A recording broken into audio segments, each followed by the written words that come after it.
Good tweet. All right, it's 8:30. We'll call this zoning committee meeting to order. Pat, if we do a roll call. Jesse Butcher. Here. Ron Buckles.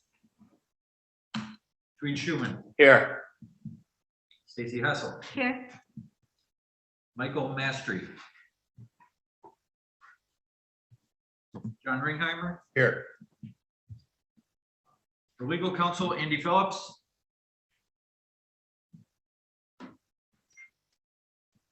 I'm sorry, I was saying I was here, but I was on mute. I am here. Perfect. All right, we have a quorum. Please rise for the Pledge of Allegiance.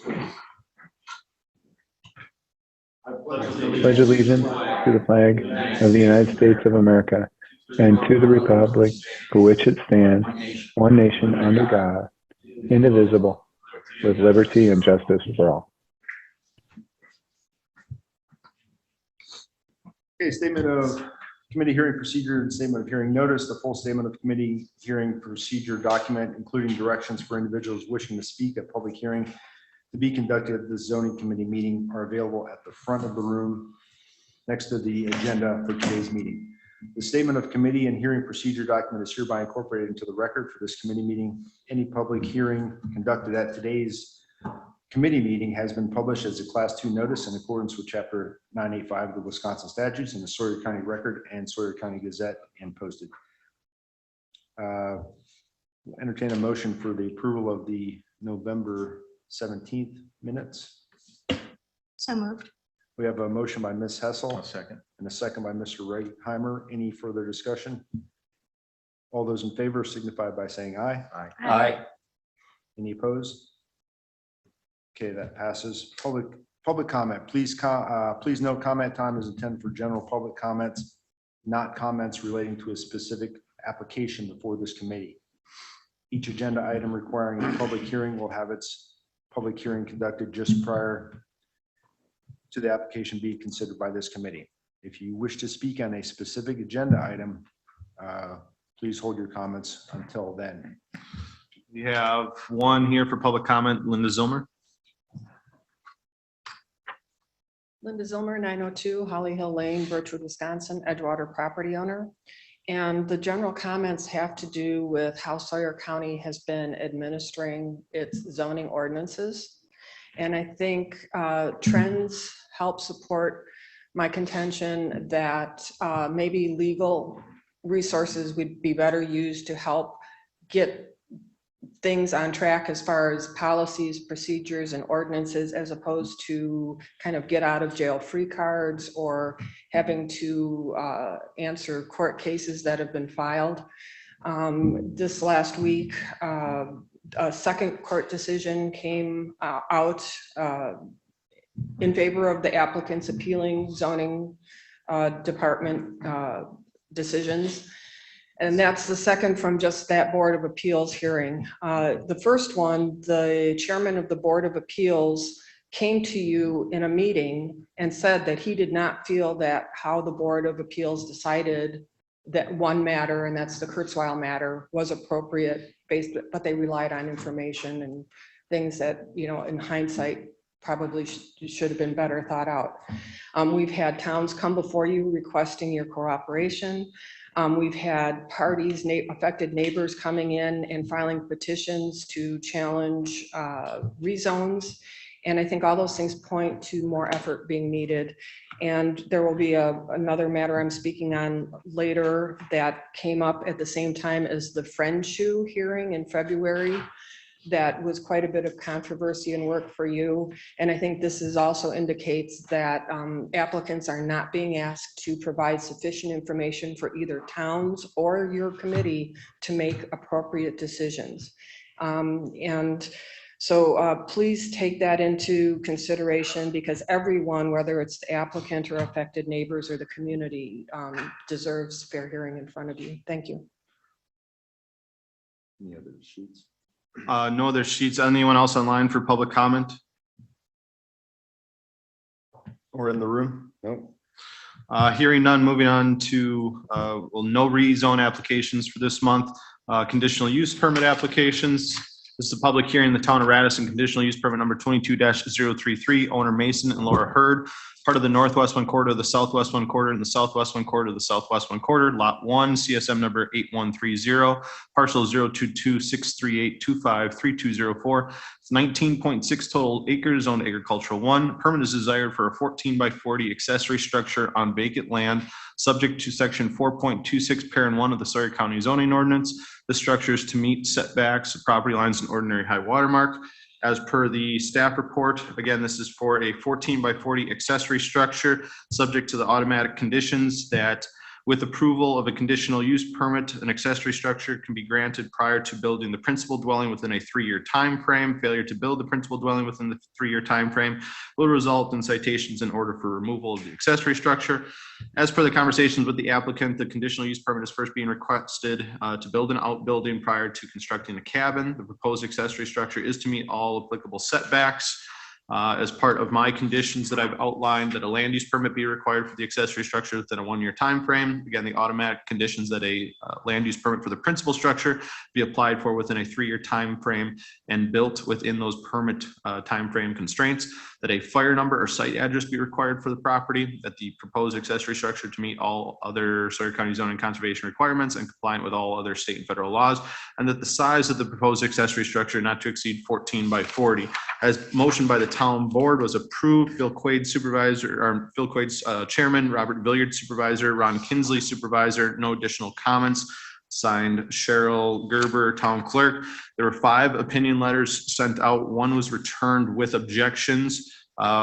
Did the zoning committee have time to view and read those objections? Yes. Looking at the board, seeing the head nods, we'll take that as an acknowledgement that the zoning committee had time to review those opinion letters that were sent to them. That is all. Okay, we'll entertain a motion to go into public hearing. So moved. I'll second. Motion by Mr. Schuman, second by Ms. Hessel. Any further discussion? All those in favor signify by saying aye. Aye. Okay, we are in public hearing. Is the applicant Mason or Laura Hurd or a representative of them present wishing to speak?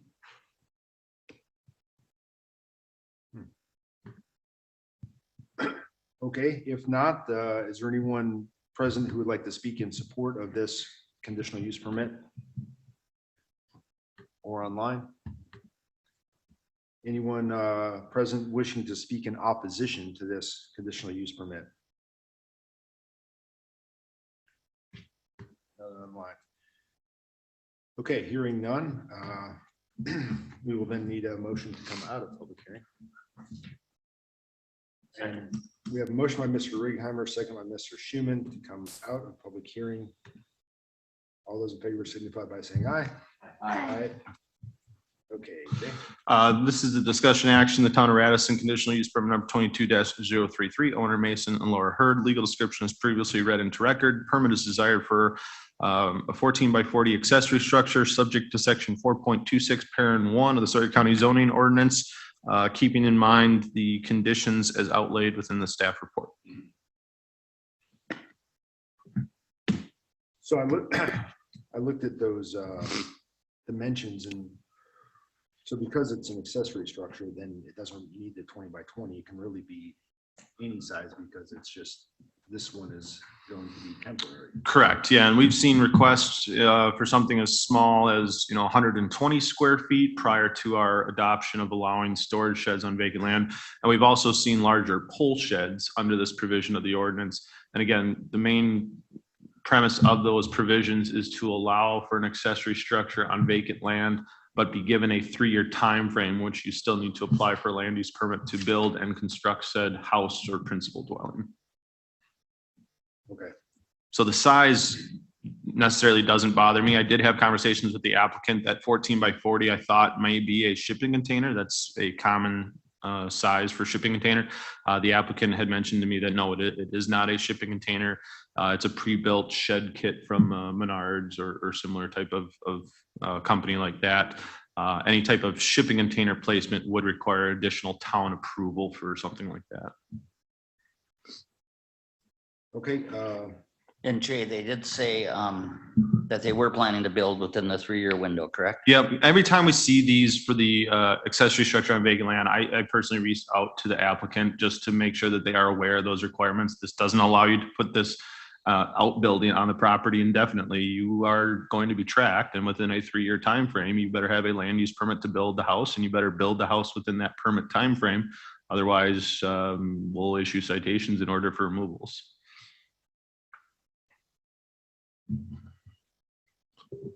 I'm just rereading a little bit on that opinion letter that, see what the issue was there.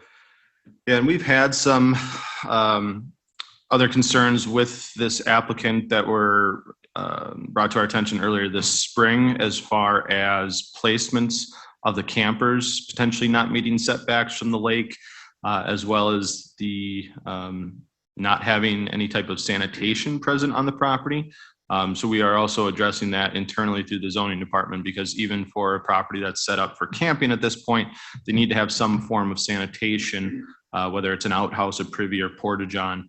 And the applicants are aware of that. And prior to camping, for the next camping season, April, May, they will, and have indicated to me they will have proper sanitation on site.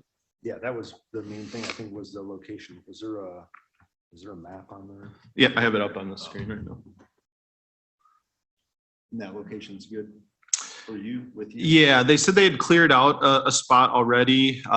They were going to verify that they're meeting the required Bruni Lane setbacks. I'd indicated that this is still a town road and needs to be 63 feet from the center line.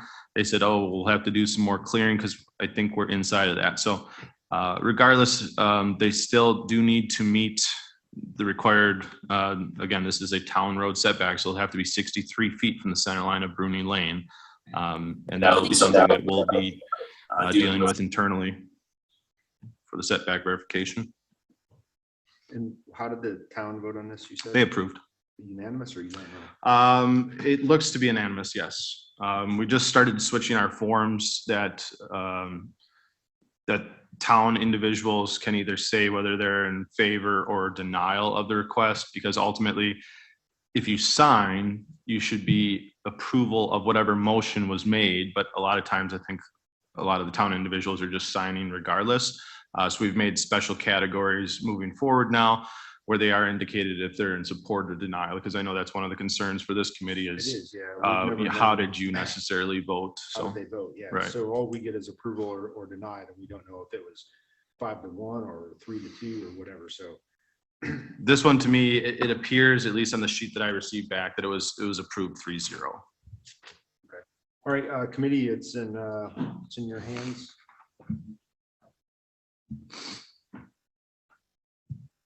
If there's any recommendations or a motion that wants to be made on this, one way or the other.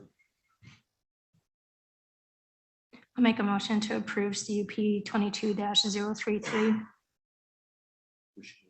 I'll second it. Including the conditions as laid out in the staff report. That is correct. Thank you. Okay, we have a motion by Ms. Hessel to approve with conditions as laid out in the staff report, and a second by Mr. Schuman is for approval. Is there any further discussion? Hearing none, we will need a roll call vote on this. Stacy Hessel, Yes. Jesse Betcher, Yes. Tweet Schuman, Yes. John Ringheimer. Yes. Findings of fact. 1 through 9. That's part of the staff report. Yep. Thank you. Moving on. This is an amended application. This is a public hearing in the town of Edgewater, conditional use permit number 22-005. This is a rehearing of the application. Previous application was adjourned with vague condition language. At the November 17, 2022 zoning committee meeting, a motion was made and seconded to rehear the application. Application has been amended to include new ownership and additional requests for convenience store and bait sales. The new owners, Joshua and Joseph O'Rourke, part of government lot 1, lot 2 of CSM 8635, parcel 008-938-335109. It is 3.54 total acres, zone residential recreational 1. Permit is desired of section 17.2, parent B, parent 3, for a recreational sales and marina building, including a convenience store and bait sales. Building is not to exceed 1,200 square feet in footprint area. This would be considered a recreational service-oriented use.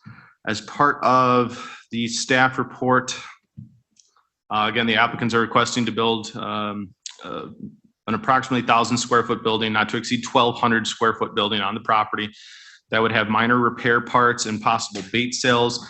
The building would include a front office area, a small break room, boat parts for basic repairs, bait sales, and a small pavilion. Future storage sheds for slip customers would also be included as part of this request, but would need to meet applicable setbacks. At this time, no formal plans or building layouts have been discussed with Sawyer County Zoning and Conservation Department. The Sawyer County Zoning and Conservation Department would have an on-site inspection conducted after spring melt to accurately lay out a building location. As part of one of the conditions for potential approval, it would be recommended that a licensed engineer would sign off on site stability and erosion control plans for the building proposal. And I'll further go into those as I lay out my potential conditions. This would be only for a potential approval of the conditional use permit. The site currently has some topography challenges with it, but through careful planning and water diversion techniques, this site could be developed. The owner would work with the conservation department to ensure that site stability. The boat slips and marina aspects as they relate to on water would already require DNR approval or need to meet the specific guidelines from the DNR included within the peer planner information that is distributed by the DNR. The CUP request originally started back in February of 2022. At that time, a motion was made at the March case, or the March zoning committee, to adjourn the case for additional information for an engineered driveway, grading for the building and driveway permit from the county. It was later brought back to zoning committee in June, and that the original adjournment never had a set deadline as to complete these requirements. In June, a motion was made that the applicant would need to provide this information by November 1st of 2022. In October of 2022, the zoning committee made a further motion that due to the vague language of the first motion, that the committee would rehear this case, including wiping out any previous conditions and adjournments that the applicant of that application to be reheard at the December zoning committee meeting. It should be noted that the applicant has secured a driveway permit from the County Highway Department and a grading permit from the Sawyer County Zoning Department to start construction of the driveway installation.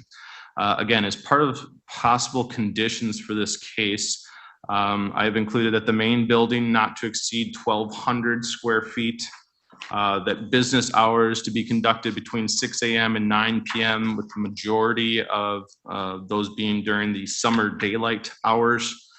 That an engineered approved plan be required for the building location as it relates to erosion control, site stability, and additional grading for the property. As an objective standard to add into that, that objective standard would be not to have any sedimentation or runoff from the driveway or the building occurring within 35 feet of the ordinary high water mark.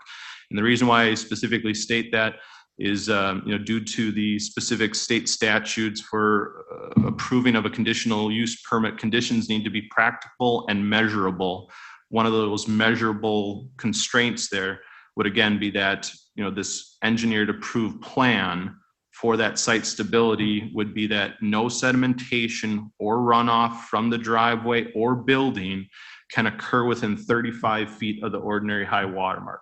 That gives language to whatever engineer company that they need to have those basically sedimentation controls or erosion controls in place as to not allow any runoff or sedimentation inside of 35 feet. That all signage must meet the Sawyer County zoning ordinance, and that all other town, county, state, and federal laws are followed, including the DNR approval for docks, piers, or wharfs. As part of the town board meeting, motion was approved as a vote of 3-1. Pete Baraboo, chairman, Scott Spaeth, supervisor, Jamie Scar, supervisor. No additional motion by Scott to approve Joshua O'Rourke conditional use application for the recreational sales and marina building, including a convenience store and bait sales.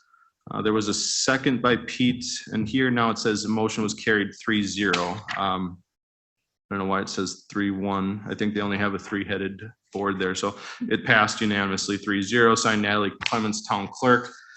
This time around for this conditional use permit, there was only 2 opinion letters sent out. Neither of those were returned. At the previous meeting in March, there were additional opinion letters sent out, and I want to go over the reasons as to why that had occurred. So back in February, March era, this entire lot not only encompassed this swath along the lake shore, but it also included the larger portion on the west side of County Highway F. During the purchase agreement between the Beverly Scar and the O'Rourke's just purchased the lakeshore lot, thus meaning that this is the lot in question subject to the conditional use permit and has nothing to do with any of the land on the west side of County Highway F. That is why when we sent out new opinion letters to property owners within 300 feet, it was only sent out to 2 property owners, one being the Scar land to the north and the land to the south, who I'm not sure who that is at this point, but I do have it here in my file. So there's only 2 adjacent property owners within 300 feet of the subject property, which again is the smaller lot. That's the lakeshore lot on the east side of County Highway F. We did not, like I said, did not receive any opinion letters back on that request. I do have the opinion letters back from the March timeframe. There were at that point 12 opinion letters sent out, 7 were returned, 2 with no objections and 5 with objections. If this committee so chooses, I can read those back into record. But again, those opinion letters at this point now for this lot request are with beyond 300 feet.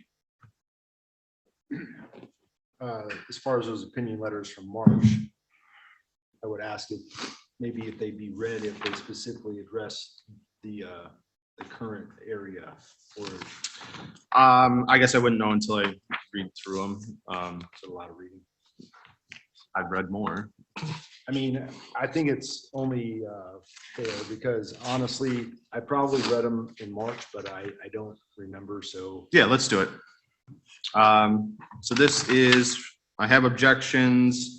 Eric Hayden, I respectfully request a permit not be approved for a commercial building. This amounts to essentially rezoning the lot. We were really talking about more than putting a commercial building on a lot that was zoned forestry or residential recreational property, but also what goes along with recreational sales marina that has no limitations set on them. What is the limit on what they can spread out across the property? How big of a parking lot will they need? Where will the lot runoff go? How many boats, pontoons, lifts, trailers, docks, or watercrafts will be stored throughout the property?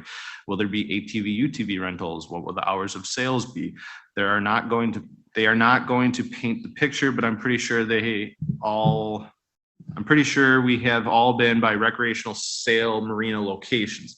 I think most property owners would say that that move to commercialize this property will result in a negative impact to property values on this part of the lake. Areas like this are important natural resources, and the zoning committees of the past realized there was a lot of value in creating measures so landowners of the present and future would not see their property values fail. I have objections. I brought this property less than a year ago due to the privacy that the parcel offered. A commercial building infringes upon this. That's Jeffrey Hartman. I have objections to this dangerous driveway for commercial building access. Lot does not seem to have suitability for this need. Probably best suited for residential lots. Lake is busy enough with bars, etc. There are a few empty lots on this lake, and it'd be nice to see them preserved, not opened up to a business. Jeffrey Richardson. I have objections. Having a marina and recreational sales building will adversely affect our property. Such a facility would greatly increase boat traffic and make the waterfront much more dangerous for our children and grandchildren. This would definitely also negatively affect our property value. Paul Pettit.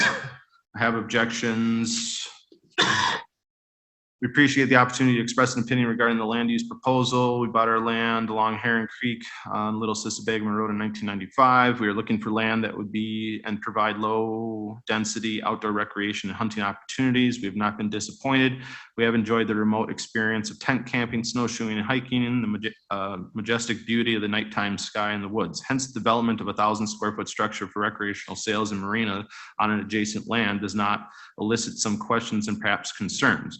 It is reassuring that the County Zoning Commission has identified possible conditions for approval as noted in the CUP staff report. I would like to also add to that list of conditions that all marina outdoor lighting will be restricted to 5,500 lumens per acre, consistent with residential uses as articulated in the standards of section 6 and 7 of the Town of Edgewater ordinance and standards.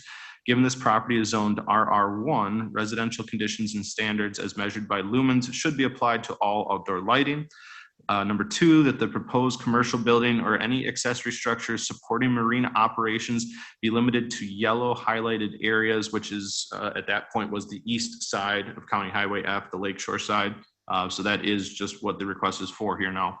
And number 3, all business associated with the marina, including seasonal and off-seasonal storage of boats and lifts, will be conducted on that portion east of County Highway F, which again, that is what the request is for. Thank you for your input, William and Jean Schmetzer. I'm objecting to this conditional use per request for the following reasons. County Highway F is already heavily traveled road. Not only do we have vehicle traffic and logging trucks on the road, but within the last few years, there have been many ATVs traveling illegally from the south of my property to reach the ATV trails along to the north. Granting that the CUP would only add to the already hazardous travel. We used to walk this road every morning and now it's become too hazardous. Building a marina would also include the boat traffic on the lake and thus turning what used to be a beautiful, quiet fishing lake into a noisy, congested recreational lake. Wildlife would also be affected. We currently have many bald eagles on the lake and some are nesting on or near this property. There are also many deer that come from what is left on the woods of this property to drink from the lake. Allowing this CUP would threaten their existence. Property value is also a major concern. Our property taxes have gone up and adding this commercial building would only decrease the value of the residential homes near this building. I also question the reason for another marina. There are already 2 marinas in town. What I see happening is a bunch of boats, ATVs, snowmobiles, jet skis, all parked on one big lot, not to mention the possibility of increased crime. The town of Edgewater is now a quiet residential area and I would like it to stay that way. I thank the zoning committee in advance for hearing my objections to the CUP request. Barbara Husby. That is all of the objections we received from that March zoning committee meeting. Go ahead, Jim. So objections in March, and then these same people were sent the opportunity to object again and So they chose not to because the changes or? So they worked. So again, in March, when we initially received this application, this was one larger lot. I don't know if you can see on the screen where I'm tracing the mouse around. So not only was it the red area, but there was approximately 20 or so acres on the west side of County Highway F. That was one parcel at that time. So in March, those opinion letters went out to a 300-foot boundary from the larger parcel.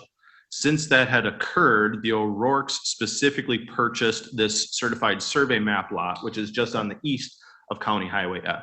So when we sent out the opinion letters now, it just went from that subject request and it was only 2 opinion letters, one to the north, which the majority of the land is owned by Beverly Scar. Beverly Scar also retained the ownership to this lot that is the west side of County Highway F. And then there is a private land individual that owns to the south there. So only 2 opinion letters were sent out this go around. Because it was shrunk.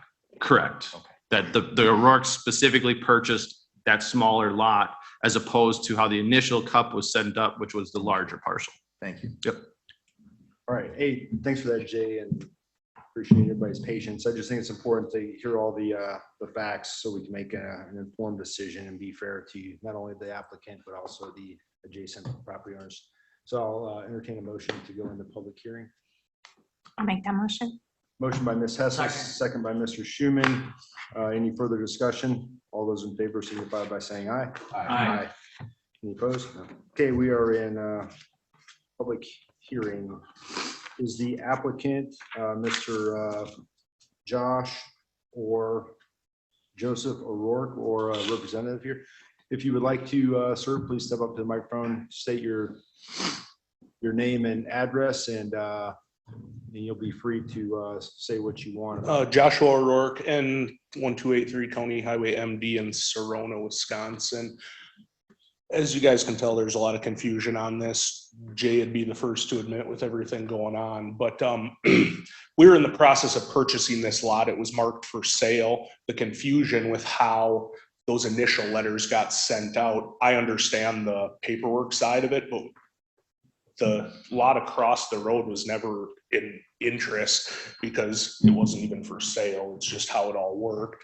And I believe this was all actually even surveyed a while ago somehow. They just didn't file it yet. Our plan, I believe Pat's the only one. Has anybody else been on the property? I don't know if I can ask questions, but I know Pat's been out there. Regardless, there are some topography changes or difficulties. Once you get on the property, both Pat and the conservation guy, once you get down there to that flat area, I'm amazed at how many people go, wow, there's potential here. There's this. As far as storage of stuff, not possible. I mean, even the driveway, we're in the process of excavating the driveway down there. You're not storing anything down there. You're not going to put a giant shed to store anything down there. I mean, it's just the facts of the lot. You can't. Our plan, again, some of it's in question as far as the conditions that will be set, how we're going to proceed, because the building, for example, I don't know if I'm going to build a 1,200 square foot structure. I don't know if this is going to be approved. I don't know what a site engineer is going to say once we start to build. They might be like, oh, you could only fit this much in here. So there's a lot of questions that hopefully once this gets approved, we can start moving forward with a site engineer for the building and so on to get it going. But at this time, as far as the conservation people that were down there looking at it, as far as water flow, there's a big area that's going to catch all the water that's not even going to go past that. I'm going to call it an old railroad grade or ice road that's down there. The bottom red lines next to the lake, nothing you can do about that water. You can't excavate down there. But any of the other water from the road down does not hit the lake and can actually be seen. There's a culvert that comes from the top side that goes down through underneath that railroad to allow it to get to the lake, because otherwise it can't. So a lot of these worries, the natural landscape that's there is taking care of them already, along with working with conservation and so on to get it taken care of. Plan for the building, honestly, or the lot, is to just get more exposure. I'm already doing a bunch of dock and lift removal over there. It's just to have a place there where people can come and look at a new dock that's either sitting in the water or have one on shore. Same thing with a lift.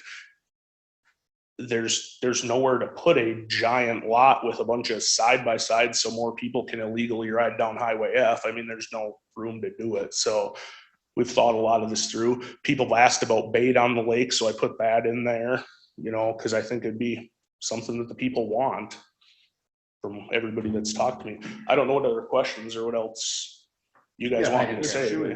So, Mr. O'Rourke, are you agreeable to the conditions that are zoning?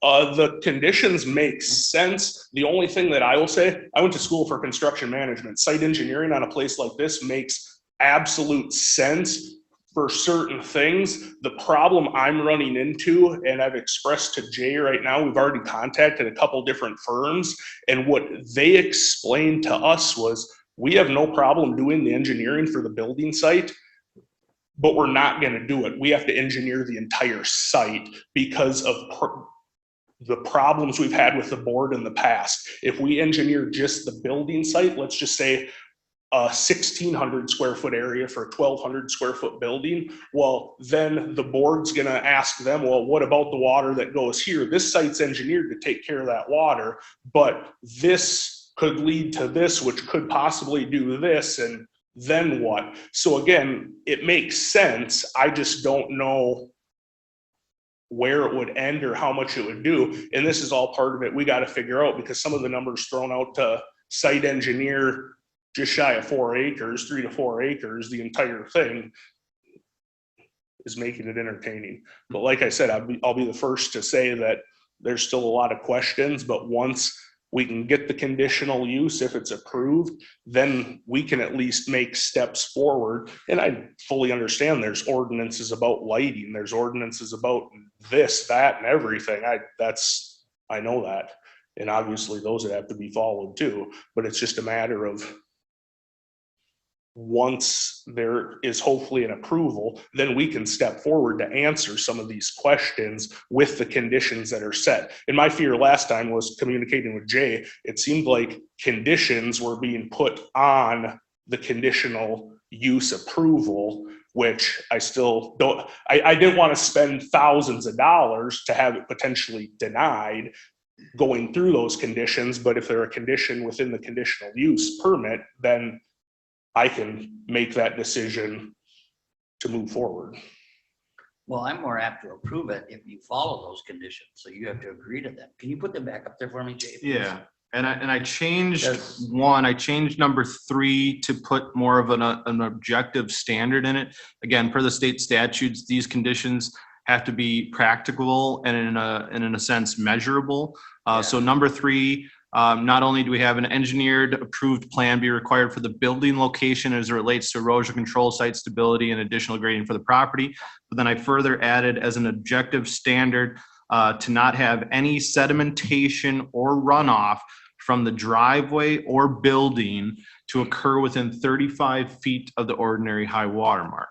So I would hope that you could bring that information to an engineer firm. They say, okay, you want to build a 1,200 square foot building, 1,600 square foot of earth disturbance. You have the driveway coming down. Design something that the driveway and the building can't shed their water within 35 feet of the lake. Right, and as of now, you don't need to go back to the topography map, but as of now, walking it with conservation and so on, that top berm's undisturbed right now, driving equipment, we haven't pulled any roots or topsoil off that. So as of now, with the excavation we did of the road, zero's going past that to the lake, and that flat spot is, I'm shooting from the hip, 60 to 80 feet away from the lake is a good rough ballpark. Yeah, So, if an engineer yeah. can show on a topographic map that water coming down the driveway is being diverted and retained, Yep. and that the water from whatever building is being erected is diverted and maintained, and that it's not traveling within 35 feet. Basically, you have to have some type of erosion control measures in place prior to 35 feet, and it's Right. probably better to keep it more of that Exactly. 60 to 80 feet away, obviously, Right. before it gets over the hill. So that's where I put in that objective standard as to one of the conditions. And going back to the agreeing on of course I agree on them, because if I don't follow them, it's only my ass that's in a bind. So, yeah. Any more questions for the applicant? So I would just like to clarify it to yourself and also the rest of the people in the room. So when you ask if you can ask questions, yes, you can ask questions. We can ask questions of you, and you don't have a 3-minute time limit. Since you are the applicant, the rules are different than if you are someone speaking their opinion in favor or opposition to this. So Gotcha. it's different rules for the actual applicant.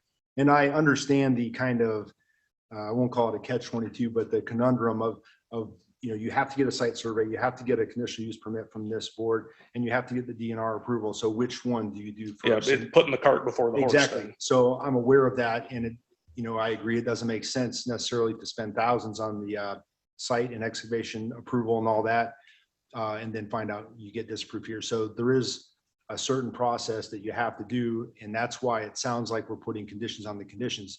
Yeah, if this gets approved, then yes, you have to. It has to be properly, the site engineering survey and everything has to be done, and there can't be the sediment runoff that Jay spoke of. So we understand the cart before the horse thing, and we appreciate you coming in today. Yeah, the letters from March, I don't want to say they don't matter. They're still residents of Edgewater. I mean, they could write in anything, but a lot of them had to do with the first town meeting that I was at in February. Or March. I wasn't able to make the last one. I was out of town, but a lot of it had to do with the ATVs, which is an illegal activity. I can't do anything about that. And even a lot of the letters mentioned the lot. They don't want the lot across the road. Keep the business aspect there. Well, that's the only place we own. That's the only place it can go. So I think a lot of us are on the same page with it. It's just hopefully it goes the right direction and then we can have the conditions to follow.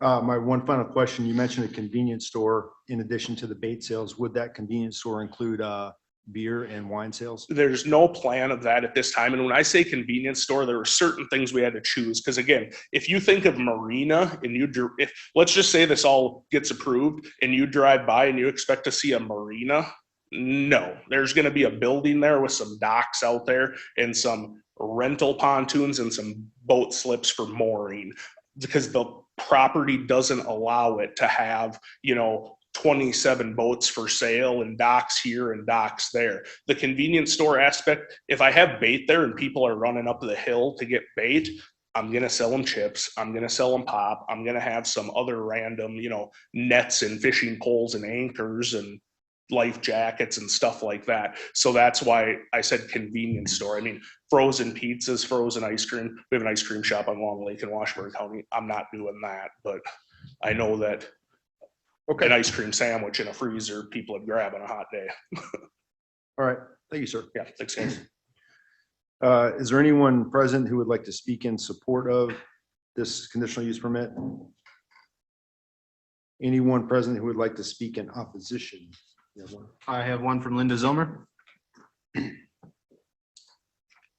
Jay, would you mind putting up that map again that shows the parcel and then the lots below on the lake shore that the March letters came from? Thank you. My name is Linda Zilmer, 902 Holly Hill Lane, Birchwood, Wisconsin, Edgewater property owner, and also the prior chair of the Edgewater Plan Commission when it was developing the comp plan and first operating. When this, can I see the overhead view? Because this one I don't think is showing me. Originally, when Jay was talking about a much larger parcel, it included all those people, or all except for one of those people who objected in March. This one? Yeah, Okay. so thank you. The Scars own much of that parcel, and if you can scan more to the south, and they started doing the minimal subdivisions to be able to sell lakeshore lots. And so most of those objectors are people who have bought their residential lots from the Scars. And you can see some of those lot lines have extended across Highway F. And I believe that was for the purpose of you need to have land across Highway F in order to put in your well and septic systems. I think that's another problem with having this commercial site at that location is nothing has been said about the pout system. In my letter to, or my email to you this morning, which I couldn't get out due to snow and no power, I mentioned a seasonal powers toys that was also approved by this zoning committee many years ago. It required, the applicant came in with the building, approved DSPS building plans, as well as the site work. So when you have something like a repair and maintenance shop, you have to have a special septic system because they have to capture the solvents and oils. It can't just be for water purposes. So if you are even considering approving this, the conditions about protecting the groundwater and the surface water are essential. It would have made much more sense to set up most of this across Highway F where it is level and then have your dock access on the lakeshore lot. And I do have a concern with the board voting 3-0 because Jamie Scar, who is a son of Beverly Scar and who may also have partial ownership in this, voted to approve. And pretty much Edgewater is not like some of the other towns that you see come before you like Bass Lake or Round Lake. They disbanded their plan commission and they pretty much rubber stamp anything that comes through. When this was decided by the Edgewater board in February, they had a town board member resign because there was not sufficient information.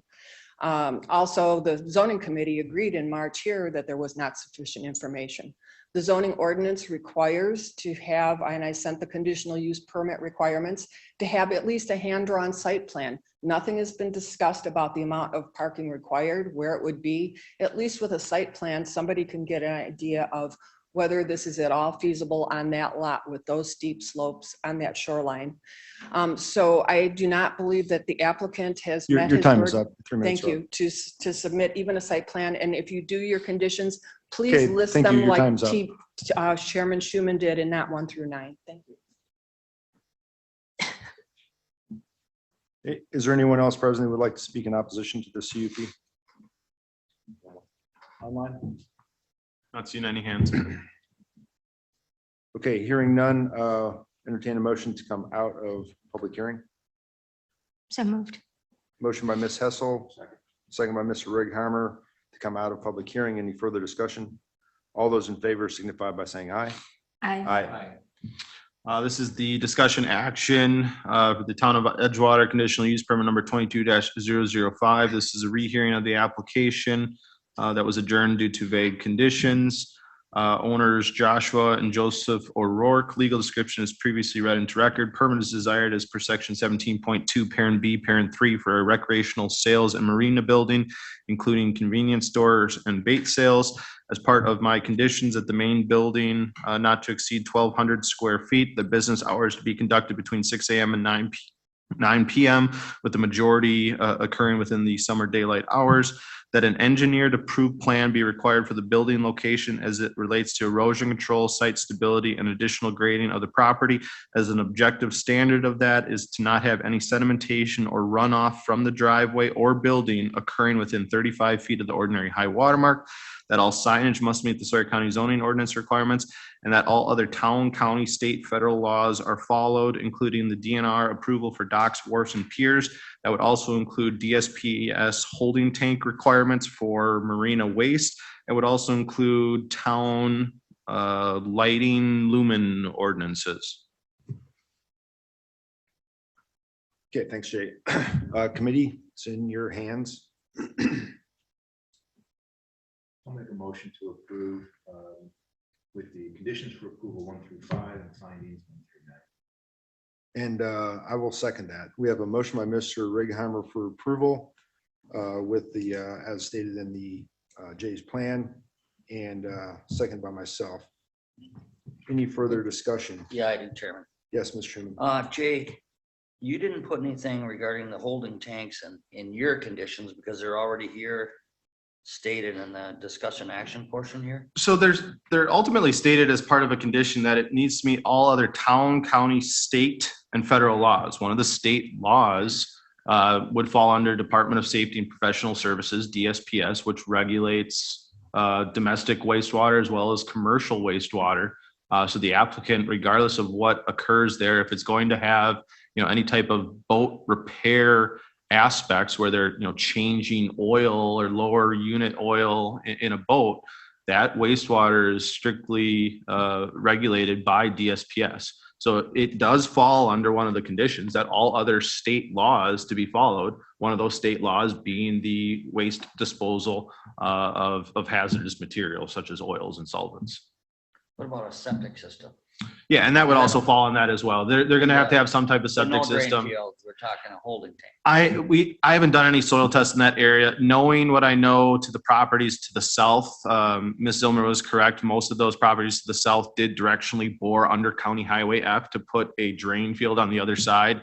The Rourke's can, look into, buying additional land from the SCARs to place a sewer system on the other side of County Highway F. That or they're going to be limited to most likely holding tank only on that lake shore side, which ultimately is their prerogative, depending on how much, usage of the bathroom facilities or any kind of, bait sales and draining those tanks of water. They may find it advantageous to buy additional land to put in a drain field because pumping out of a holding tank down that steep slope several times a year might get cost prohibitive. But again, that can still occur with just holding tank waste only. Thank you. Yep. Jay, can you remind me, even if we approve this and it goes forward, can the DNR deny the build? Not necessarily. The DNR would have aspects as far as the pier placement, be it the configuration of docks, wharfs, and marinas of that nature as it relates to on-water placement. Okay. But as far as, running a marina itself on dry land, that would be as a condition and standards that would fall under this committee as well as the Sawyer County zoning ordinances. Okay, thank you. So Jim, I guess my only question is,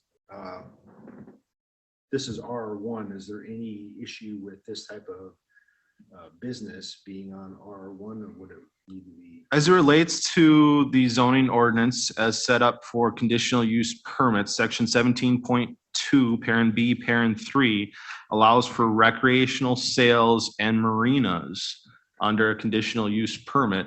We further added in convenience stores and bait sales, as we would see that as other recreational service oriented uses. Those ordinance provisions, do allow for that slight level of flexibility as laid out as a conditional use permit. Other recreational sales or recreational service oriented uses also include, restaurants, taverns. Those are other things that an applicant can come and request a conditional use permit, still be it in an RR1 zone district.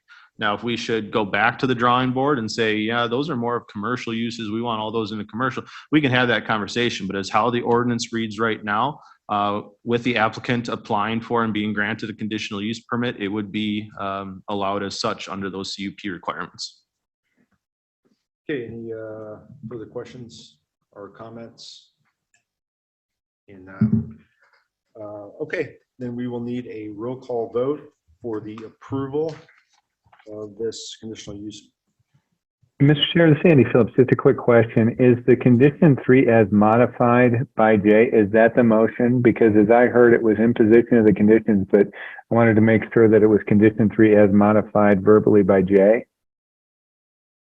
Is that? I'd go back to the motion maker. That's what, yeah, I'm in agreement with you, Jay.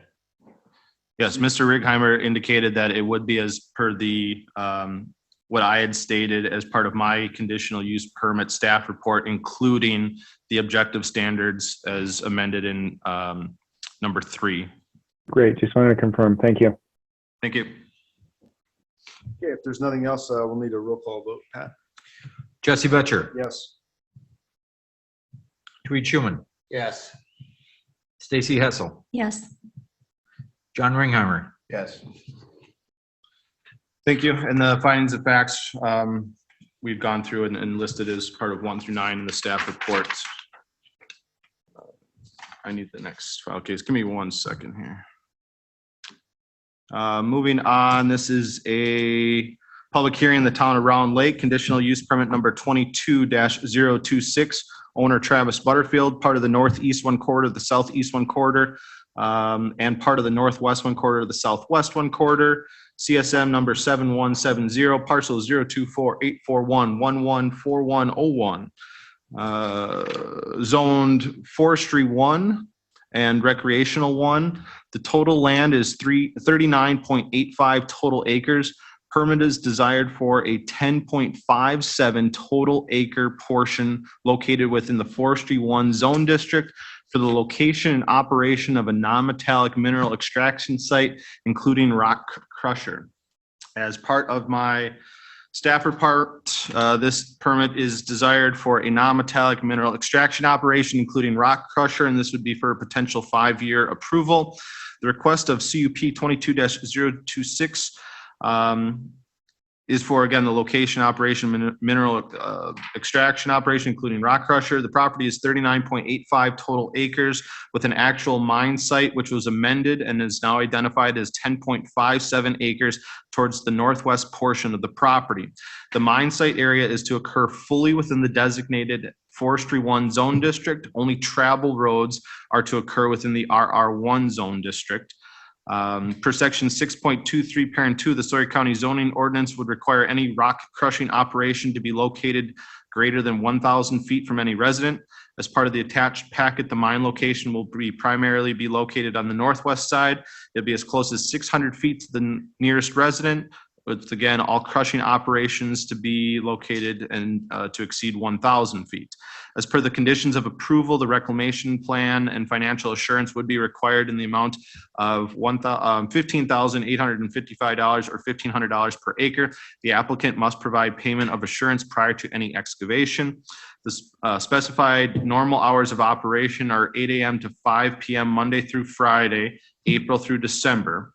Crushing hours as specified in the plan of operation are Monday through Friday, 8 a.m. to 5 p.m., 7 total days per year.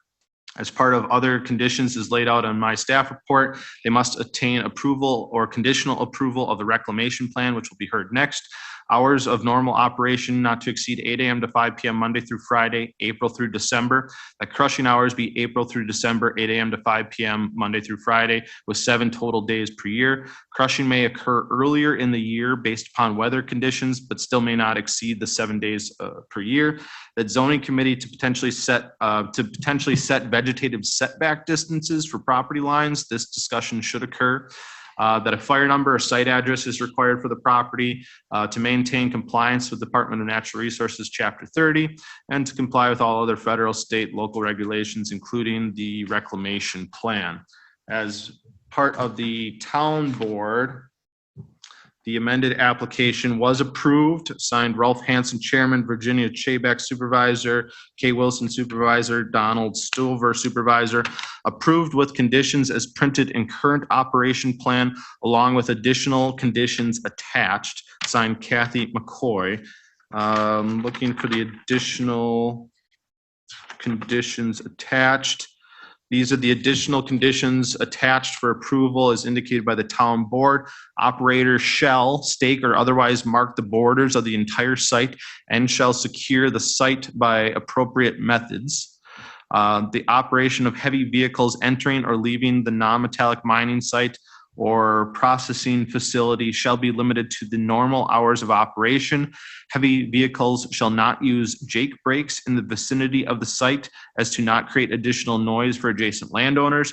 Operator shall eliminate the use of lighting on the site outside of the normal business hours of operation.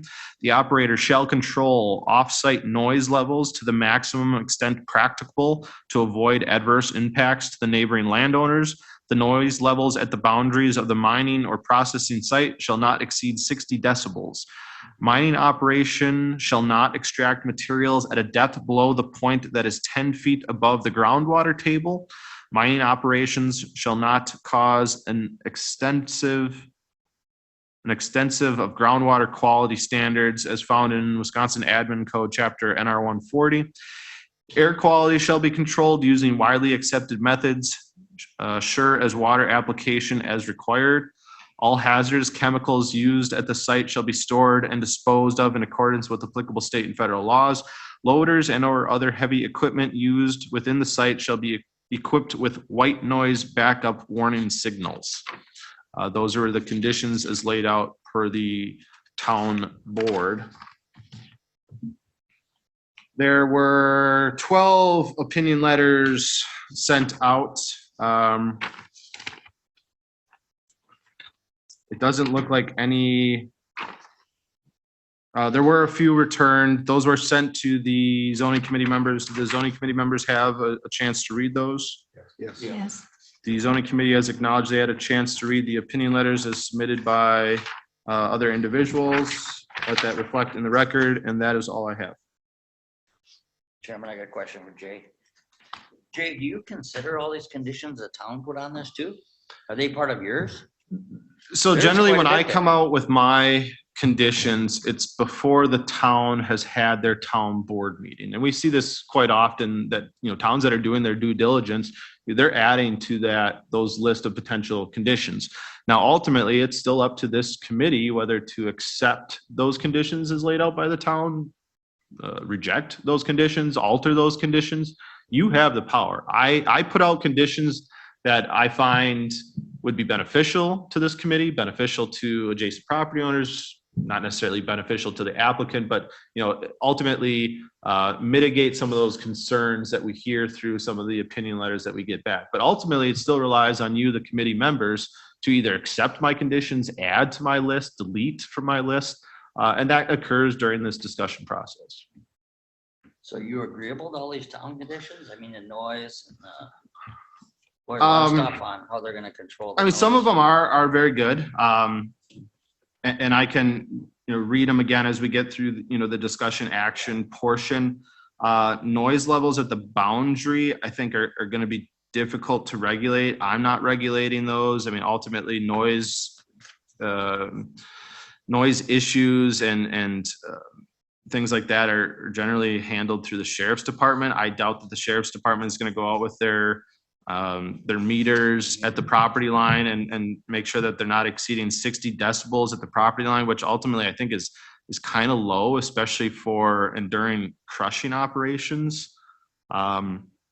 So I potentially have some concerns with that one. The other one, seems to be fairly easy. No jake braking. We've seen that on other non-metallic mining operations in the past. The elimination of lighting outside of normal business hours. I think that's easy enough to maintain as well. There's no reason why you need additional lighting on outside of your operating hours. Chemical waste to be stored and disposed in accordance with applicable state and federal law. I don't know what type of hazardous chemicals they would ever use out there outside of what's being in their heavy loading equipment. So I mean, yes, there are good ones that they've added. The only ones that I potentially would have concern of would be that decibel reading. I like that they had added the mining operation not to exceed a depth 10 feet above the groundwater table. Ultimately, that's something that's going to be put back on the applicant to verify and know where that groundwater table is. I'm sure there's been some prospecting that's been done, and the applicant can maybe speak further on those aspects. Thank you. Okay, Mike, I have a question for you, Jay, before we go into public hearing. Can we combine both 4E and 4G since the G is the reclamation? Do we have to do a separate public hearing for the reclamation, or can we include it in this one since it's the same CUP number? We generally do hear them as two separate cases, and it's really just because of the state statutes that lay out the approval conditions for a reclamation plan. Okay. We generally generate the same number because obviously they're connected and they're interlaid within that. But as per state statutes, I would feel more comfortable as we hear it as a separate case. Okay, then we will. I would agree. Okay, at this time, I'll entertain a motion to go into public hearing for item 4E. I'll make that motion. Motion by Ms. Hessel, second by Mr. Schuman. Any further discussion? All those in favor signify by saying aye. Aye. Any opposed? None. Okay, public hearing. Is Mr. Travis Butterfield or a representative present that would like to speak on behalf of this commission? Is it Max? Are you the representative, or is Travis wanting to speak first? Yes, this is Max Lindsay. I am an attorney working with Travis on this. I do believe Travis would like to speak first. And then I have a couple other comments that I would like to add. Okay, thank you.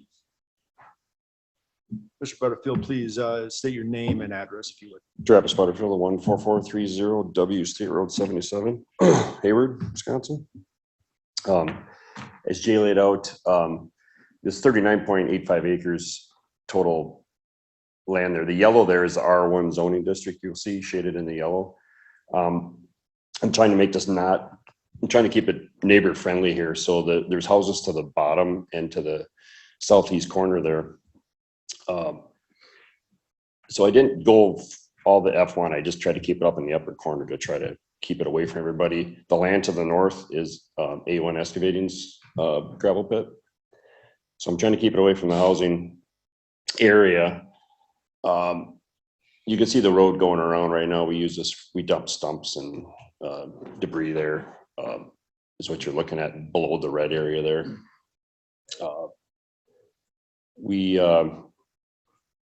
As Jay pointed out, also for neighbor friendliness, we tried to make the hours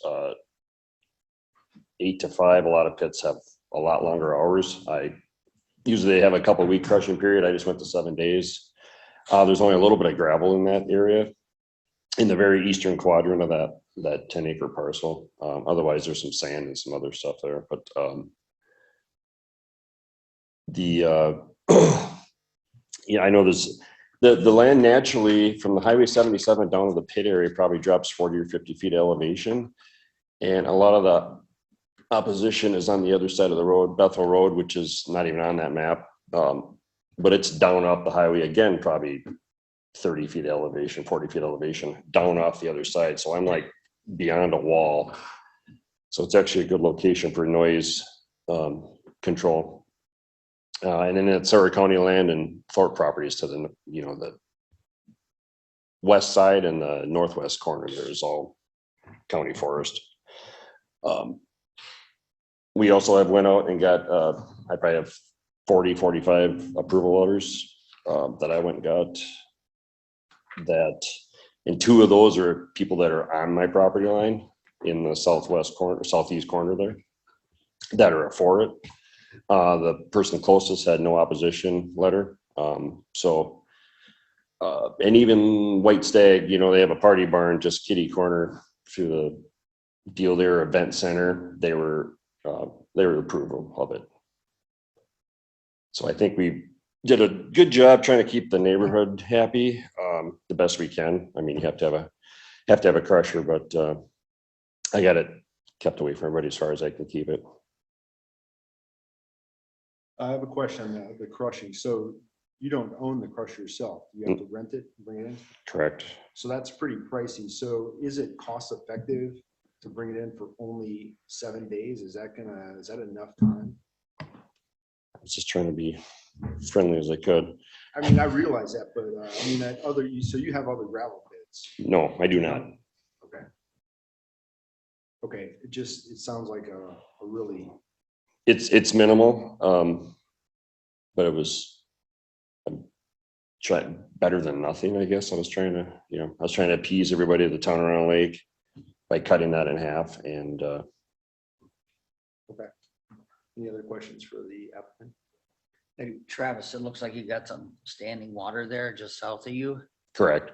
Is the 10-foot groundwater level gonna be a problem for you? No, because actually it's probably, I did not shoot it with a laser, but we're probably 30, 40 feet above that water. But that water looks to be at least down to the south there at about a 1347 contour, and where the mine site is, top of it, 1402 peters off to 1380s on the side. So yeah, he's still going to be well over 30 feet above that, what I would assume, just looking at the maps, the groundwater table. The groundwater table is going to probably be where those wetlands are starting to form. Yeah, the wetland to the right is not, It looks like a perched wetland. that's a table perch there. wetland, yes.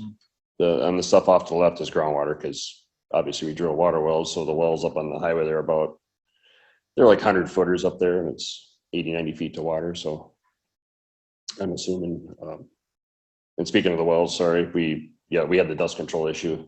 There's some comments about dust control, and we obviously drill wells. We also have water trucks we're gonna use water as a dust control issue, because that was a problem with one neighbor across the road, but just not to have dust flying around the community either. And that was reiterated by the town as that air quality shall be controlled using widely accepted methods such as water applications as required. And what about the backup systems on your heavy equipment? What do you currently have? They have backup alarms. So- For MSHA rules, you have to have backup alarms. Backup alarms, but is it the So the white, noise? yeah, so the town, that came up because the town around Lake just toured the blacktop plant that's just north of their Morotech pit, and they have a backup alarm. It just kind of sounds like a squawk out instead of that high pitch noise, and apparently it must be legal for MSHA. I just heard about it from the town board, actually. Yeah, no, I know. I would be there's okay some with other- that. I don't like backup alarms either. They're actually pretty piercing. Yeah, I can hear those farther than any rock crusher personally. Probably, yes. No, they're pretty, I don't really enjoy it. Actually, a lot of our machines, we unhook them, even though it's not really legal. So, No, I mean, and I'm not in a pit for MSHA rules, but just on a job site, I mean, pretty soon it drives you nuts. So I'm kind of interested actually in the white noise thing, so. Okay, One more for our teacher. yep, go ahead. Travis, are you good with all those restrictions Round Lake's putting on you there? Well, I mean, the noise Obviously, issue, it seems like you're agreeable and want to. well, yeah, I mean, most of the Good neighbor. stuff in there is basically we're covering in our reclamation plan. And, like Jay said, I don't need lights. I don't know. Yeah. They were on a lighting ordinance kick at Round Lake, so they brought that in, but, the noise issue, cause we have to drive in the driveway up 77, so technically that's a property line. I mean, I think just a dump truck driving by would be more than 60 decibels, so I don't think the noise or the noise restriction line they put in their thing is acceptable, or can meet, because basically, as soon as I drive in there, it would be over the noise limit. Again, I, no complaints about the noise we had, because we're actually in there quite a bit with dump trucks already. And have equipment in there running, pushing stumps off this big bank and all this stuff, and there's been no complaints about that we've been doing that for years, so. We've already kind of been having truck access, the engine braking thing. Nobody's had a complaint about that. Just something they threw in there. Our dump trucks are actually pretty quiet on the engine braking. The bad rap comes from the logging trucks, with the big pipes on them. I mean, those things just wrap. And I will say, back in the day, we had one dump truck that had a straight pipe on it, and pretty soon you can't stand driving in there. So all our trucks are fully mufflered. In the new ones, you probably can't even tell the engine brake's on. Is how quiet they are. So that also Donner Lake thing. I don't know if that's, I mean, it's just hard on brakes and everything else for kind of a little bit of a safety issue on the public highway. I can't remember, the chemical thing. There's no chemicals. It's, it's diesel fuel in the loader and hydraulic fluid. So that's all the chemicals that would be on the site. So, which you probably have to store them legally anyway for state code. I don't think there was much, I don't know what else was in that set of. Marking the property boundaries. Securing that. Yeah, secure the site by appropriate methods. So that's part of, again, kind of the reclamation plan and NR1 or NR 30. I believe you have to put a gate on and a sign up front on a pit to mark it. As Yep. Yeah, those are part of other requirements that are already in place. But the Jake brakes is one, lighting, decibel noise, pit not to be below or within 10 feet of the groundwater table, air quality for dust control, hazardous chemicals, and white noise on the backup. Yeah, That's so what we the pretty town much- had indicated as their conditions summarized. So again, it's up to this committee on whether or not you want to enact those. And we've heard from the applicant that some of those conditions he may not be agreeable to, and certainly Andy Phillips can, chime in with some of that. And I'm sure Max Lindsay can hit on some of those issues as well. Okay, if there's no more questions, maybe we could hear from Mr. Lindsay. Yes. Do you have anything to add, sir? Yes, thank you very much. And I guess initially wanted to kind of emphasize that this plan that's currently before the committee is for a smaller sand and gravel pit, not the full 39-acre parcel. And the reason that Travis had worked to reduce this, and we provided a lot more information than was initially presented, was to address a lot of these concerns that had come up from residents. So just the fact that the proposed pit is smaller, more removed, and further back on this property addresses almost all of the noise concerns that had come up. As far as the conditions proposed by the town of Round Lake, after going over all those with Travis, really the only ones that we would request either reconsideration or not including would be the Jake brake condition and the specific decibel level restriction. Regarding the Jake brake condition, as Travis mentioned, his trucks aren't those straight pipe trucks that are making those super loud noises. And really, with some of these, if you get a heavy load, being able to use Jake brakes is a safety issue. It helps out the braking of those trucks and is it provides a better braking system for those trucks. So we would request that not be included in there. As Travis said, he's been using this road with these types of engine brakes already on his dump trucks. If the zoning committee would require some restriction on Jake brakes or engine brakes, we'd request that prohibition be no straight pipe trucks with Jake brakes. So it would still allow these engine brakes on mufflered trucks. That I think the concern is the noise and not the actual braking system. But ideally just eliminating that. The other question, and Jay addressed this spot on, is the specific decibel level restriction. Implementation and enforcement of that would be very difficult, as well as Travis had mentioned, what if he's driving across the road and there's one truck that makes a little more noise and having to worry about that revoking his conditional use permit because he exceeded 60 decibels on one occasion. We believe that all of the other safeguards implemented and making this pit smaller address these noise concerns adequately for residents, and are requesting not that specific decibel level be put on there, decibel level restriction.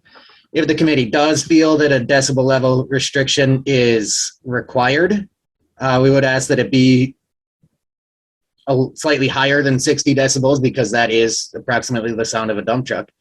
And also that if there is a point of measurement, that point be the property line rather than the proposed pit line edge.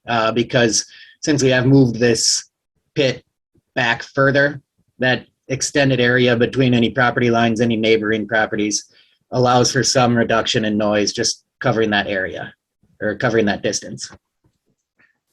Addressing the questions on the water level, groundwater level. In this application packet with the amendment, we were able to find a USGS groundwater monitoring well that is located just south across Highway 77 there, indicating that groundwater level is approximately 60 feet below the current lower elevation of this.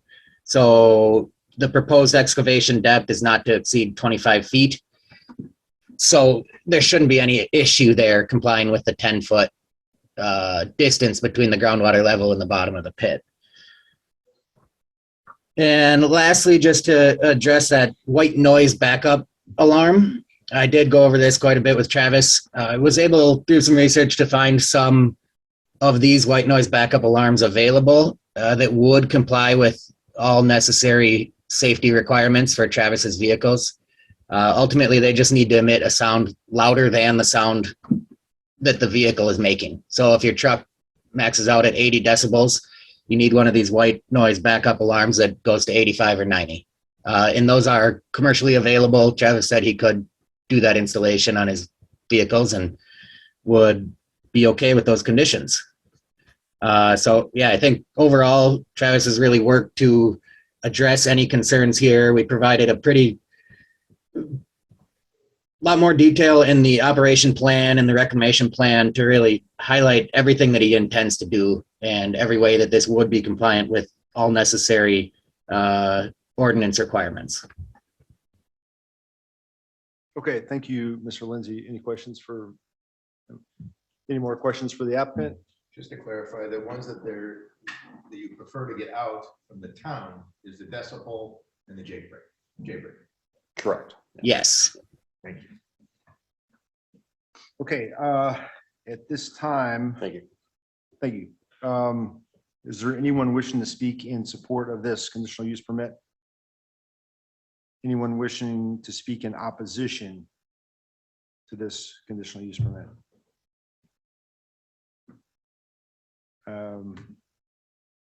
Not seeing any hands online. Okay, at this time, then we'll entertain a motion to come out of public hearing. So move. Motion by Mr. Schuman, second by Mr. Righeimer to come out of public hearing. Any further discussion? All those in favor signify by saying aye.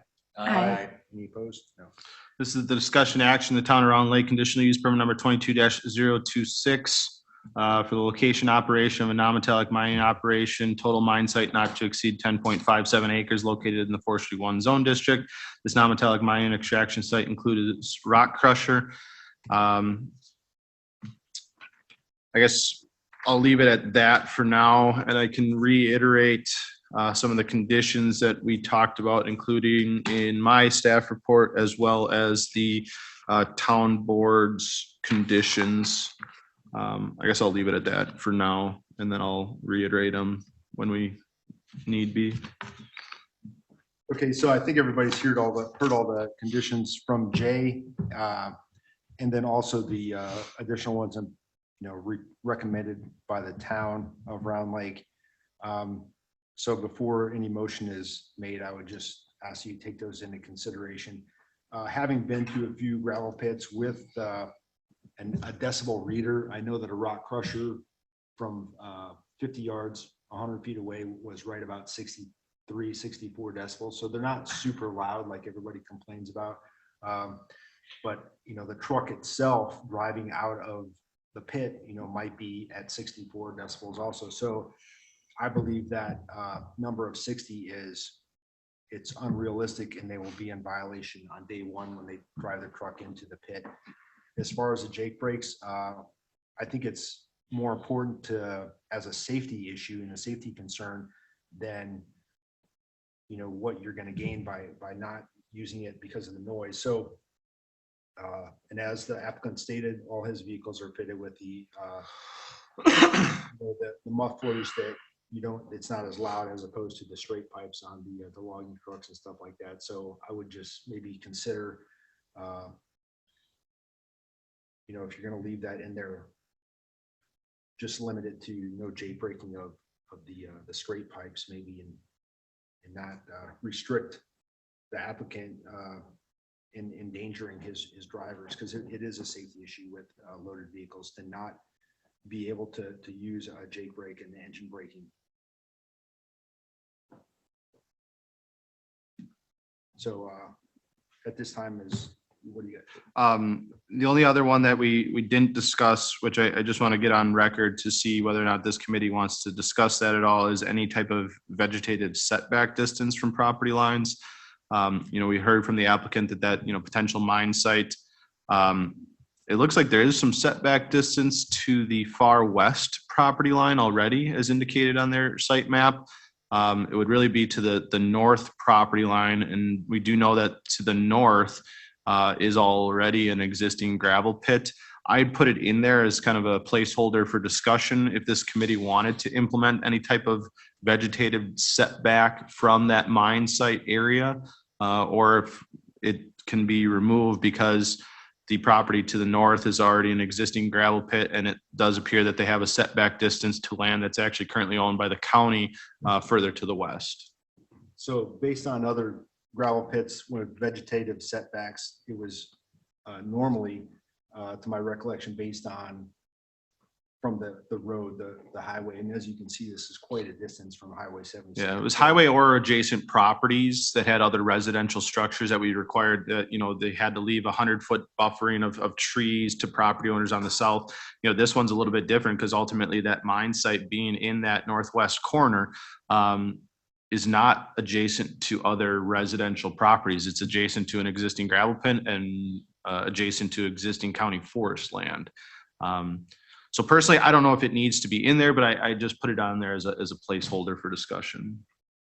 In my opinion, it doesn't need to be included on there because of the reasons you stated. Good.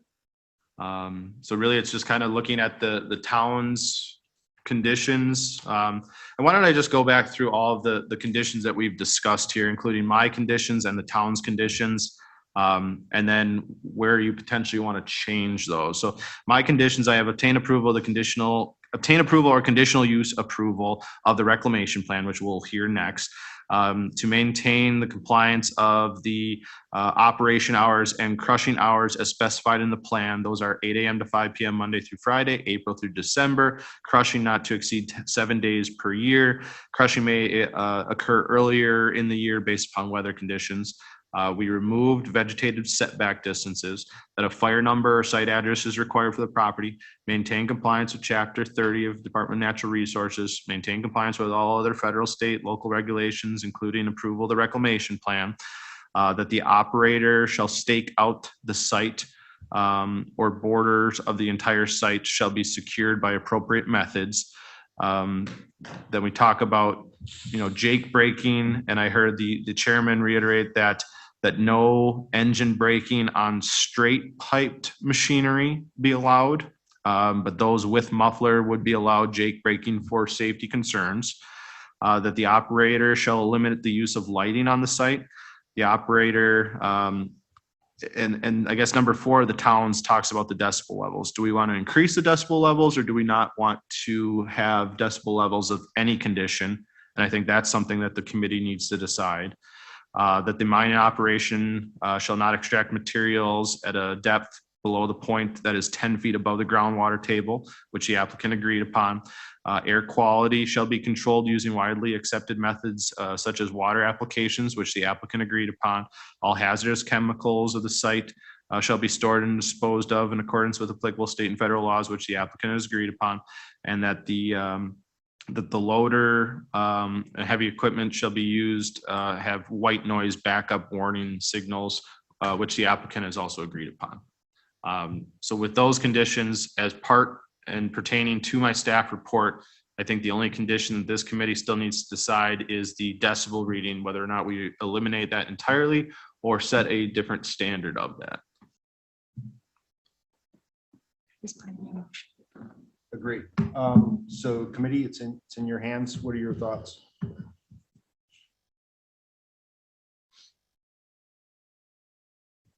Well, I guess, Chairman, I got one more question for Travis. Have you thought about the vegetative setback? Because I know with other mining establishments or gravel pits, Jay, we always either have a berm or some vegetative there. Why is this different? And really the only reason that I would see that is because, generally when we see those berms, it's for adjacent properties that have residential structures on them. The property to the north is owned by A1 Plumbing, which they already have the non-metallic mining site on there. And I guess I said before that the property further to the west was owned by Sawyer County. That's actually not the case. It's actually owned by Thorpe Properties. But as according to Mr. Butterfield's site plan, there already is a sliver of setback distance from what he had indicated as his 10.57 of mine site area. And maybe Travis can reiterate to this committee as to what that setback distance is there on the west property line. I don't have an exact measurement, but it's probably, you obviously could figure it out. There's the reason I did that over there is because there's wetlands down the whole sideline over there. And just to stay away from there for any water runoff or anything else. Nothing from this pit goes into those holes as it probably looks like. It actually all runs to where the stumps are piled there, which you can see. And then there's a natural wall that's over top between the other water table there. So that's why I left the strip on that side there to keep away from the valley that has the wetlands at the bottom of it. So the pit won't encroach on that at all. So there's a natural berm right there. You can almost kind of see the white line of trees and the berm, that's vegetation you're looking at right there. And again, to the north is already a pit. So, and then we're probably 600 feet from the highway there, approximately. Is how far that from the highway to our east line for distance wise. So, and that, so this 40 acres was a clear cut when I bought it. It was probably clear cut in maybe 2010, 9, 10. Yeah. So it wasn't real pretty looking, but now actually it's grown up a lot. During the summer, I don't think you'll be able to see anything in there from the highway. In the winter, you'll probably barely be able to see if there's a pile of material sitting there. But in summer, now it's starting to grow up pretty nice, so. Thank you.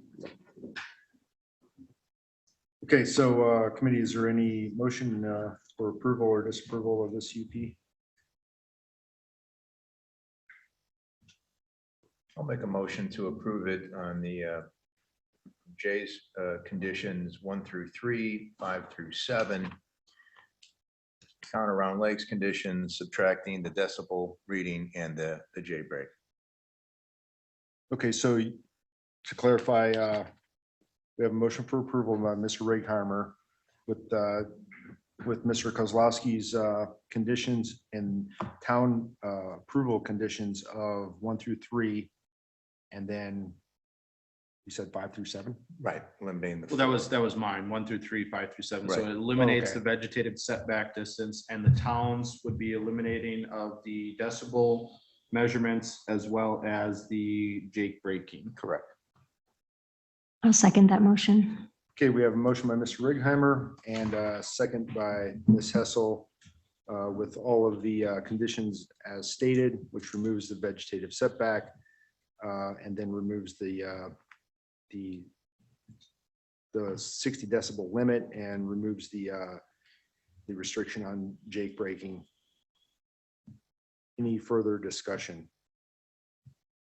I would like to add that, I mean, I believe the applicant has done a lot of work on this and been very amicable and trying to be compliant with, not upsetting the neighbors. And even the letters that we received, people are like, yeah, I'm in support of open pit or non-metallic mining. They just don't want it in their backyard, which is what we hear often. There are no residential properties nearby. I think Thorpe Properties is to the west there, and that's just a logging organization basically, and it's 600 feet back from the highway. So I don't think that the noise or the view is going to be an issue for any of the adjacent property owners or residential properties. And the hours are really limited, in my opinion, from 8 a.m. to 5 p.m. Monday through Friday, with only 7 days of crushing per year. So this is going to be one of the most minimal impacting, non-metallic mines probably in the county. So we have a motion by Mr. Righeimer, second by Ms. Hessel. Are there any further comments, any further discussion? All right, hearing none, we'll need a roll call vote. Huey Truman, Yes. Stacy Hessel, Yes. John Ringheimer, Yes. Jesse Butcher. Yes. Do we have findings of facts on that one? 1 through 9. Thank you. All right, moving on. This is a public hearing, the Town of Round Lake conditional use permit number 22-026. This is for the reclamation plan. Owner Travis Butterfield. Legal description is previously read into record for the location operation. Again, this permit is requested for a 10.57 total acre non-metallic mining operation, subject to section NR 135 for the reclamation assurance for the location operation. As part of my staff report, the applicant is requesting to open a new non-metallic mine and extraction on this property. Previously, the public hearing for 22-026 was for the approval of the location operation. Per the reclamation plan provided, the area is showing 10.57 acres of disturbance for mining with a maximum of 5 acres open at any given time.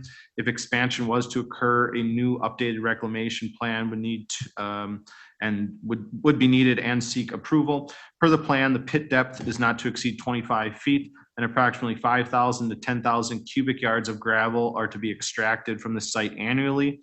Per the NR 135 requirements, before approval can be granted for the conditional use operation process, the regulatory authority, being the county, needs to approve the applicant's reclamation plan, which was attached in your packets. The Sawyer County Zoning Conservation Department has reviewed the reclamation summary and concludes that the plan is consistent with the standards as specified in NR 135. The Sawyer County Zoning Committee, being the regulatory authority, may approve, conditionally approve, or deny the reclamation plan. If the regulatory authority approves the reclamation plan, it'd be subject to the general compliance requirements of NR 135. The approval may not include conditions that are not related to the reclamation plan. I can further go into if this committee so chooses to deny the application for a reclamation plan as to what the requirements would be for that, but I will leave it at that. Okay, need a motion to go into public hearing. So moved. Second. Motion by Ms. Hessel, second by Mr. Schuman. Any further discussion? All those in favor signify by saying aye. Aye. Okay, we are in public hearing for the reclamation plan of CP 22-026. Mr. Butterfield, do you want to speak on is there anything we need to know reference this reclamation plan? I don't think there's anything besides what we kind of talked about with Okay. that's I don't know special if you with the had anything plan. additional that's not in the staff report or anything. Okay, I don't think so. we may have some any questions right now. We may have some questions though as we go on. Sure. Thank you. Thank you. Yep. Anyone wishing to speak in support of this reclamation plan, CUP? Anyone's in opposition that wishes to speak? All right, hearing none, we will need a motion to come out of public hearing. So Second. moved by Mr. Schuman and a Second. second by Ms. Hessel. Any further discussion? All those in favor signify by saying aye. Aye. This is the discussion action, Town of Round Lake, conditional use permit number 22-026 for the reclamation plan for Travis Butterfield's non-metallic mineral extraction site. Permit is for the 10.57 acres for the Sawyer County NR 135 reclamation requirements. Is there any additional information that the community needs to be aware of? No, ultimately, these reclamation plans are reviewed by myself as well as Pat Brown from our office for the compliance requirements. Generally, it also includes the financial assurance to reclamate those areas. If this business was to go under, we keep a specific amount on file that we can go in and do this reclamation as he has indicated in his plan. And at this point, I have no objections or concerns with the plan. Okay, there's, you heard Jay, committee, do you have any? I'll make a motion. We Mr. have Chairman, a that we- motion by Mr. Schuman, and I will second that for approval of the conditional use permit for CUP 22-026 with reclamation plan. Any further discussion? We do need a roll call vote for this as well. Pat? Stacy Hessel, Yes. Jesse Betcher, Yes. Hui Schuman, Yes. John Ringheimer. Yes. All right, moving on. This is under new business. This is the ordinance amendment for multi-dwelling developments and definition of a resort. Indicated on here, discussion possible action to send to towns. Last month, I basically tasked this committee for a homework assignment to review the potential changes and see what your thoughts were and have that really kind of that continued discussion for these potential changes to occur at the committee level. I guess I'll just leave it at that for now. So nothing, I haven't changed anything from last month. This is the same changes we've been working on. Again, the multi-dwelling development portions of the Sawyer County zoning ordinance has some conflicting language and needs to be cleaned up. So even if we never fall on what the definition of a resort is, or if we want to change that and solidify it one way or the other, we still really need to address the multi-dwelling development aspects. And just because there is some conflicting language included in the ordinance where it's not copacetic and doesn't read clearly enough for me to administrate properly. So that is, one portion of the change. The other is, I would really like to get a better definition of what a resort is. And, the main intention and not to pull wool over anyone's eyes is, what does this committee and, ultimately, what the public opinions are, and as well as the town is, when are you constituted and when are you defined as a resort? I don't think anyone has any objections with someone renting out one of their renting out their house for, short-term rental. I don't think anyone sees that as being a resort. It's these instances where we have two existing non-conforming dwelling units on one lot. And if the rental of both of those existing non-conforming dwelling units constitutes or defines you as a resort, that's really the crux of the matter. And we've heard some, individuals in the past that, well, what happens if they're renting out their house and then their bonus room above the garage? Well, that bonus room above the garage most likely was not legally permitted, which doesn't give you the claim of existing non-conforming. It means you're illegal. And those instances would not be able to occur to rent out your bonus room and the house because, again, it's an illegal operation. What we're specifically talking about is prior to the 1985 zoning ordinance amendment, which strictly prohibited 2 dwelling units on one lot. Pre-1985, you will see properties that have 2 dwelling units on one lot. And now with the short-term rental situations that we're in this county, developers are coming in, snatching up those properties and wanting to rent out both of those units. Renting out both of those units, are you now a resort? Yes or no? That's really the crux of the definition change of a resort. And that's, yeah, I'll just leave it at that again. So the definition of a resort right now, If you can decipher it better than I can, I commend you. The current definition of a resort, just says multi-dwelling. yeah. So, I mean, it doesn't, The current definition says a resort is a for-profit business holding a seller's permit and licensed by the Wisconsin Department of Health and Family Service, which provides rental to the public of dwelling units contained in one or more permanent buildings used primarily for recreational use. Now, ultimately, this definition, I'm proposing the change that it would include more than 2 dwelling units.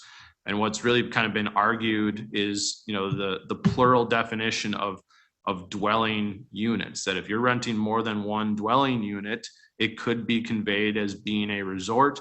When we had the discussion with zoning committee back in September of 2020, so over 2 years ago, that committee at that time, basically gave me the discussion and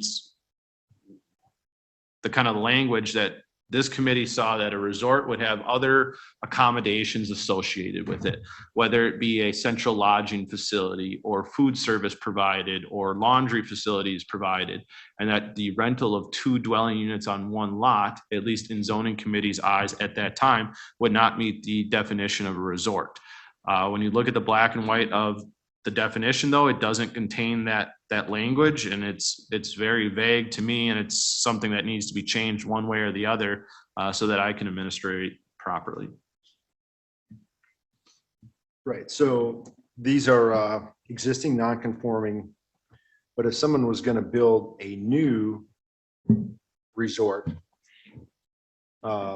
they would be allowed to have multiple dwellings on one lot. Yes, they would need to be granted a conditional use permit for a new resort, that being over 3 dwelling units and or something that would have other accommodations associated with it. Why did you say over 3? Well, 2 or more, as at least how I have it set up, and that the rental of 2 dwelling units would not constitute as a resort. Okay, so I think that you just answered a lot of our questions with that statement right there. So I think that whether it's existing non-conforming or new, if we went with the number of 3 or more, then that would constitute a resort. Where if it's existing non-conforming and there's only 2 dwelling units, I don't think, in my opinion, there's any reason to classify that as a resort, especially if it's not for recreational purposes. If somebody just has 2 dwelling units wherever that has no lake, no recreational facilities, and just 2 short-term rentals, I don't believe that should be classified as a resort. If it's 3 or more, whether it's new or existing non-conforming, then that could be classified as a resort. And I agree with that as well. I don't know if I'm in the minority with that though. So. Jay, does that mean the same thing? If more than 2, that's 3, Right. Good job. right? Yes. Right? I More mean, than 2 is so 3. 3 or more means same thing as more than 2. Correct. Okay. Chairman, at this time, we're just discussing sending it to the towns for opinion, correct? Correct. So as the process of ordinance amendments, we generally have the discussion with the committee. The committee then, would make a motion to send this to towns for approval. We would send that list out. We would need more than 50% town approval in order to move forward with it. We would then hold an official public hearing at the zoning committee level after we get those town opinions back. Depending on what we hear from the public hearing process, this committee then makes a recommendation to county board as a full ordinance amendment. I'll make a motion to send the ordinance, the multi-dwelling development version 2 to the towns for opinion. I'll second it. Okay, we have a motion by Ms. Hessel, second by Mr. Righeimer to send this to the towns, but to clarify, does that, because your verbiage up there doesn't say 3 or more as a resort. It says more than 2. It says more than 2. Okay. Okay. Can I just clarify too? Can you direct me and Jay to clean up the draft that you've got? I'm afraid if the town gets this, they're going to wonder what sort of coloring process we use. I think if we cleaned it up, it'd be, in noting the proposed changes, I think that'd be helpful to the towns. Yeah, Andy, that's a good idea. Not only clean that up, but if there's like a cover letter that just says a quick, summary of, hey, here's what we're looking to do, Yeah. just so it doesn't get all convoluted. And I with- generally do that for any ordinance amendments to the town. I know, I'm just wanted to state that. Okay, I'll add that to my motion if needed. I don't, Okay. okay, so we have a motion by Ms. Hessel, second by Mr. Righeimer. Any further discussion on this motion, which is to send the ordinance amendment for multi-dwelling development and definition of resort to the towns for their approval or concurrence or disapproval? Mr. Chair, if I could, just very Yeah, go briefly, ahead. I realize that I think you've received correspondence from Mr. Kurzweil, who's a litigant in the case between him and the Board of Adjustment as it relates to this particular issue on definition of resort. Just clarify that this amendment will have nothing to do with his case. His case will proceed under the old code. So to the extent you hear anything from anybody about doing this to try to impact the outcome of that litigation, that's just simply not true. I wanted to make that clear to the committee. Okay, yeah, I think we're all aware here on the committee that that would be, grandfathered unless there's a more appropriate legal term for that to. Well, that's a perfect legal term. Okay. All right, then. Any further discussion? If not, all those in favor signify by saying aye. Aye. Aye. Any opposed? All right, that passes unanimous to send to the towns. So item 5B is any other business that may come before the committee. Anything from the committee members? Jay, Andy? If not, Nothing for me. all right, we are adjourned. Thank you. Thank you. Happy holidays, everybody. Thank you. Thanks, Thank Andy, you. you as well. See you Tuesday. Yeah.